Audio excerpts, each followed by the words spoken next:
phony scandals, and endless distractions. Don't tell that to the family of murdered Border Patrol agent Brian Terry. As the Terrys told me, you can't get any more phony than President Obama's fake promise of the truth, transparency, and accountability. It's been almost 3 years, and all the Terrys have gotten are denials, lies, and a never-ending cover-up of ATF's deadly Operation Fast and Furious that cost Brian, a true American hero, his life. A scandal that's all too real for the Terrys because the guns found at the crime scene have been linked to the gun-walking scheme, and our government is to blame for allowing those guns, along with thousands of others, to end up in the hands of the cartels and known criminals. Take a listen. We've seen an endless parade, endless distraction.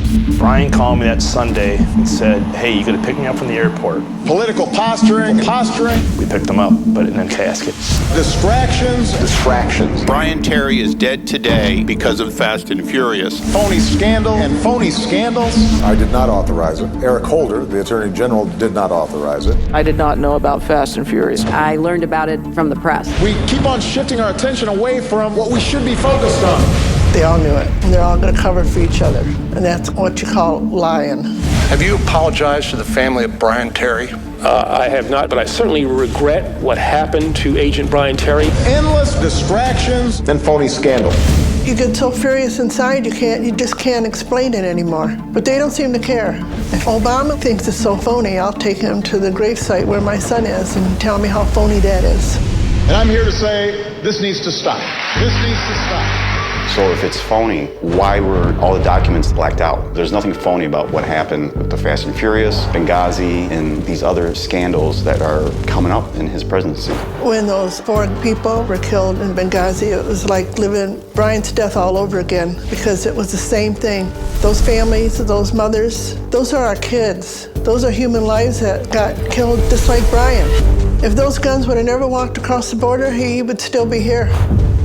This is like Phonygate. This is not a phony scandal. He wants to sweep it under the rug. The president wants to sweep it under the rug. His administration doesn't want to deal with it because they got an issue. The bodies are piling up. I'm fed up, I'm tired of the lies, I'm tired of the pacifiers, I'm tired of Obama putting the pacifiers in our mouth, and I'm tired of the DOJ. I'm tired of the Eric Holder. I'm just done.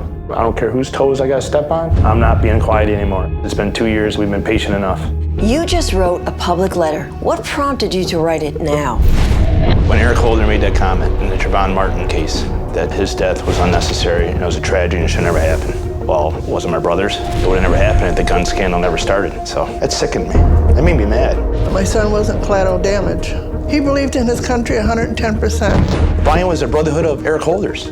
To let a brotherhood die like that and not get answers for him, it saddens me even more. The only people who don't want to disclose the truth are people with something to hide. If Obama had absolutely nothing to do with Fast and Furious, or Holder had nothing to do with Fast and Furious, then why the executive privilege? It's a cover-up. I think when I don't want to tell somebody the truth, if I had executive privilege, that's what I would do. So it makes me wonder, what is it that they're hiding?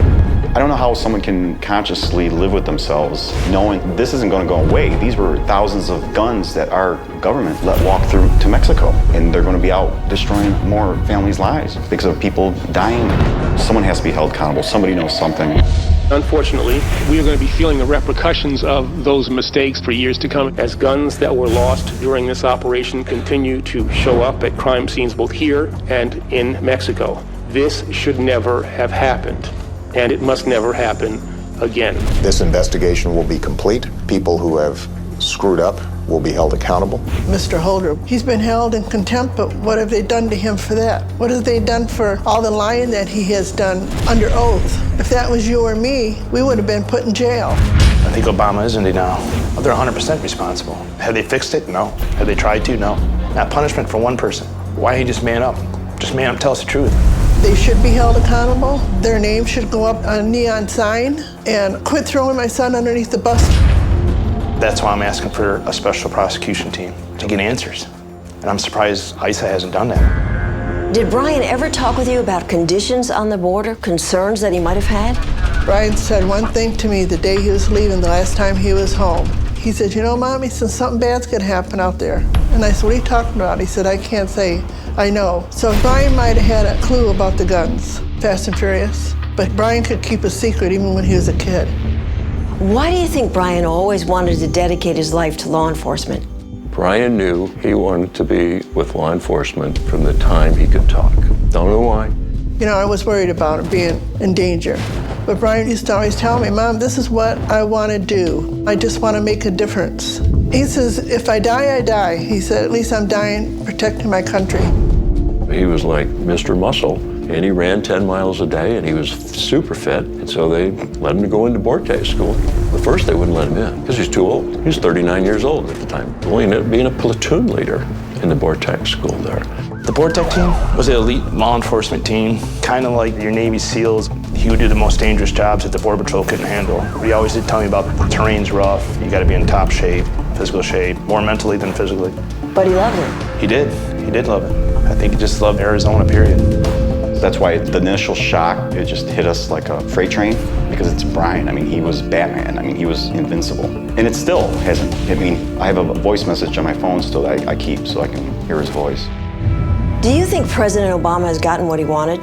That he's been able to sweep this under the rug? You don't see it in the headlines anymore? They want the Terry family to go away, and they're not.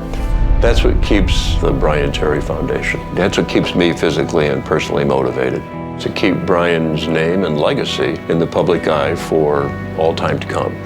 I want young kids to know about Brian. They will definitely be the future for Brian Terry's legacy, his dedication to his country, role model, his physical attributes, role model. One of his favorite sayings was, just do the work. Every day, my head is spinning 24/7 trying to think of ways to get answers. And why not we getting answers? What do you think Brian would say right now about what's going on in this country? First of all, I think he would be embarrassed because we're losing our country. Brian had a different belief than what our cowardly president does. He was a true patriot. Men can only wish to be half what Brian was and what he planned on being. He had this whole life in front of him that was taken from him by our own government. So Brian would say, keep fighting, don't give up until we find out the truth. The trust is gone in this country. It's gone. The values of this country are deteriorating faster by week because of Obama and his policies and his lies and his corrupting and his scandals.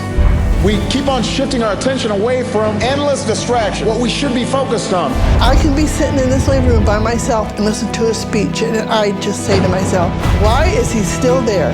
Impeach that man. He's supposed to be our commander-in-chief and our leader, and I don't think he's done any of that. This needs to stop. Honor first. That's what Border Patrol is all about. And unfortunately, this administration seems to be less than honorable. This administration let him down. I don't think we'll ever get the truth.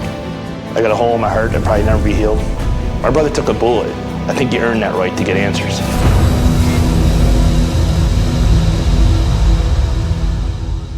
As you heard Mrs. Terry say, one of Brian's favorite sayings was just do the work.